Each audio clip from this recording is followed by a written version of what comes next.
পরনে shirt pant, হাতে ঘড়ি, চোখে চশমা আর পায়ে দামি জুতা। চলাফেরাও বেশ পরিপাটি, সবসময় থাকেন ফর্মাল ড্রেসে। এভাবেই অনবরত বানাচ্ছেন চা। হঠাৎ যে কারো চোখ পড়লেই মনে হবে এ যেন কোনো শুটিং এর দৃশ্য।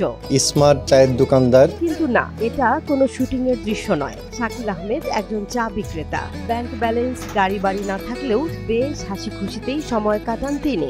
সে যেরকম দেখতে স্মার্ট, তার দোকানও দুর্দান্ত ডেকোরেশন করা, অনেক ভালো ভালো চা তৈরি করে। 2018 সালে এসএসসি পাশ করেন শাকিল। পেশায় ছিলেন একজন কন্টেন্ট ক্রিয়েটর। গরিব, অসহায় ও এতিমদের নিয়ে ভিডিও কন্টেন্ট তৈরি করে আপলোড করতেন ফেসবুকে।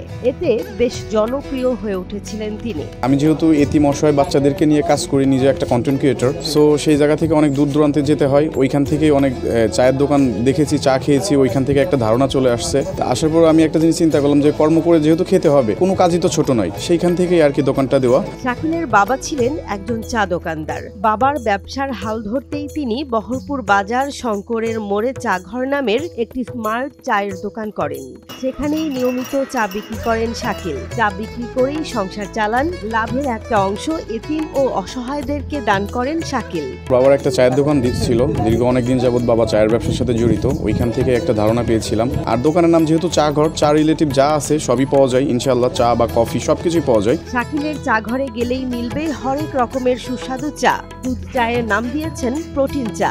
এছাড়াও রয়েছে দুধ কফি, ব্ল্যাক কফি, মালাই চা, মালটা চা, রং চা সহ আরো নানান রকমের চা। বেশ জনপ্রিয় হয়ে উঠেছে তার চায়ের দোকান। দূর দূরান্ত থেকে চা খেতে আসছেন চা প্রেমীরা। স্কুল কলেজের শিক্ষার্থীরাও ভিড় করছেন তার দোকানে। চা খাওয়ার আসছে, এই জায়গার চা ভালো দেখেই আসি। বহরপুরের মধ্যে এরকম দোকান আর কোথাও নাই।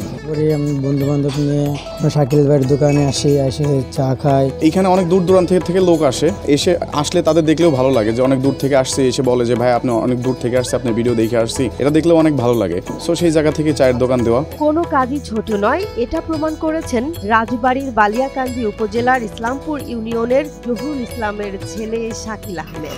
বিভিন্ন অঞ্চলের মানুষ এখানে আসে, চা খায়। একটা জিনিস বলতেই হয়, তরুণ প্রজন্মদের মধ্যে থেকে এখানে বেশি চা খেতে আসে। ভবিষ্যতে আমি আরো অনেক ভালো করে নিজের মন মতো করে সাজাইতে চাই দোকানটাকে।